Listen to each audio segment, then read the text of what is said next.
Halo semuanya, Assalamualaikum warahmatullahi wabarakatuh. Shalom, Om Swastiastu, Namo Buddhaya, salam kebajikan untuk kita semuanya. Nah, kali ini kita akan membahas tentang remote sensing. Setelah sebelumnya kita membahas tentang apa itu ICT di kehutanan. Nah, maka dari itu kita juga harus mengenal apa itu remote sensing dalam istilah ICT. Sebelumnya perkenalkan, nama saya Brian dengan nomor induk mahasiswa 23834 dari kelas STI RAPP yang akan menjelaskan tentang apa itu remote sensing. Jadi ini pembahasan kita dan ini adalah konsep. Penginderaan jauh atau inderaja remote sensing adalah seni dan ilmu untuk mendapatkan informasi tentang objek, area, atau fenomena melalui analisa terhadap data yang diperoleh dengan menggunakan alat tanpa kontak langsung dengan objek, daerah, atau fenomena yang dikaji. Alat yang dimaksud dalam pengertian di atas adalah alat pengindera atau sensor. Pada umumnya, sensor dibawa oleh wahana baik berupa pesawat, balon udara, satelit, maupun jenis wahana yang lainnya. Hasil perekaman oleh alat yang dibawa oleh suatu wahana ini selanjutnya disebut sebagai data penginderaan jauh. Penginderaan jauh adalah berbagai teknik yang dikembangkan untuk perolehan dan analisis informasi tentang bumi. Informasi ini khusus berbentuk radiasi elektromagnetik yang dipantulkan atau dipancarkan dari permukaan bumi. Dari pendapat beberapa ahli di atas, dapat disimpulkan bahwa penginderaan jauh terdiri atas tiga komponen utama, yaitu objek yang diindra, sensor untuk merekam objek, dan gelombang elektromagnetik yang dipantulkan atau dipancarkan oleh permukaan bumi. Interaksi dari komponen ini menghasilkan data penginderaan jauh yang selanjutnya melalui proses interpretasi dapat diketahui jenis objek, area, ataupun fenomena yang ada. Sejarah perkembangan penginderaan jauh ini semakin cepat seiring dengan kemajuan teknologi dirgantara. Sebelumnya, penginderaan jauh lebih banyak digunakan dengan pesawat udara atau balon udara dalam perekaman data permukaan bumi. Tapi seiring dengan perkembangan penerbangan antariksa dan penggunaan satelit untuk berbagai kepentingan termasuk di dalamnya perekaman permukaan bumi, maka penginderaan jauh tumbuh berkembang semakin cepat. Demikian pula halnya dengan penggunaan sensor yang dibawa oleh berbagai wahana juga mengalami peningkatan baik dalam jenis sensor yang digunakan maupun tingkat kedetailan hasil penginderaan.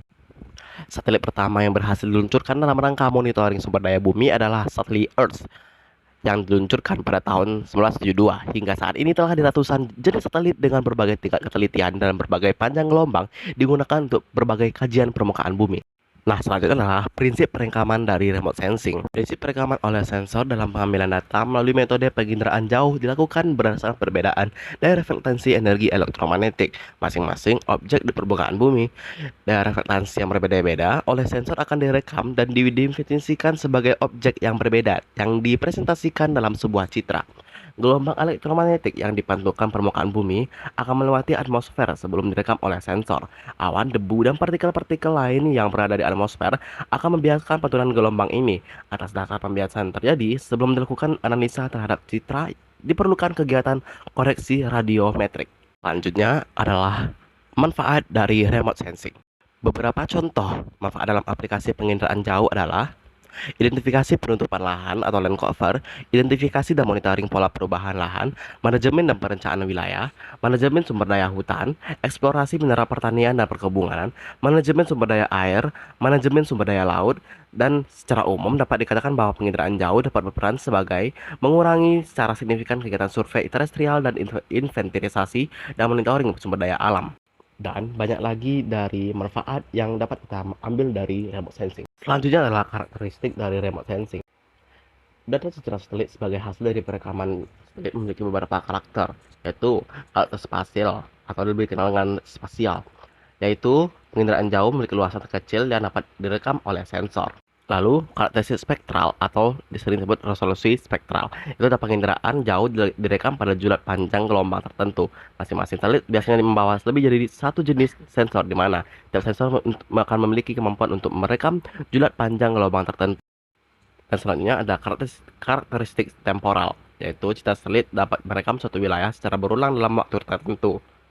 Sedangkan untuk data penginderaan jauh ini ada beberapa jenis, yaitu satu citra foto. Dan yang kedua itu ada citra non-foto. Nah, apa sih kelebihan, keterbatasan, dan kelemahan dari penginderaan jarak jauh atau remote sensing ini? Kelebihan dari remote sensing ini antara lain citra menggambarkan objek daerah dan gejala di permukaan bumi dengan wujud dan letak objek yang mirip wujud aslinya. Dari jenis citra tertentu dapat ditimbulkan gambaran tiga dimensional apabila pengamatannya dilakukan dengan alat yang disebut stereoskop. Dan citra merupakan satu-satunya cara untuk pemetaan daerah bencana, dan citra sering dibuat dengan periode ulang yang pendek. Nah, keterbatasan dari remote sensing ini adalah berupa ketersediaan citra selar yang belum sebanyak ketersediaan citra lainnya. Dari citra yang ada pun belum banyak diketahui serta dimanfaatkan. Di samping itu, harga relatif mahal dari pengadaan citra lainnya. Kelemahan dari citra satelit ini atau penginderaan jauh adalah orang yang menggunakan harus memiliki keahlian khusus. Peralatan yang menggunakan cenderung mahal, sulit untuk memperoleh citra foto ataupun citra non-foto. Nah, jadi itu adalah kelebihan, keterbatasan, dan kelemahan dari penginderaan jarak jauh. Nah, jadi itu adalah penjelasan saya tentang penginderaan jarak jauh atau remote sensing. Diharapkan semua teman-teman dapat paham apa yang saya sampaikan. Terima kasih. Seperti itu ya. Diharapkan semua teman-teman dapat paham apa yang sudah saya jelaskan. Terima kasih. Assalamualaikum warahmatullahi wabarakatuh. Shalom, Om Swastiastu, Namo Buddhaya, dan salam kebajikan. Salam Rimbawan.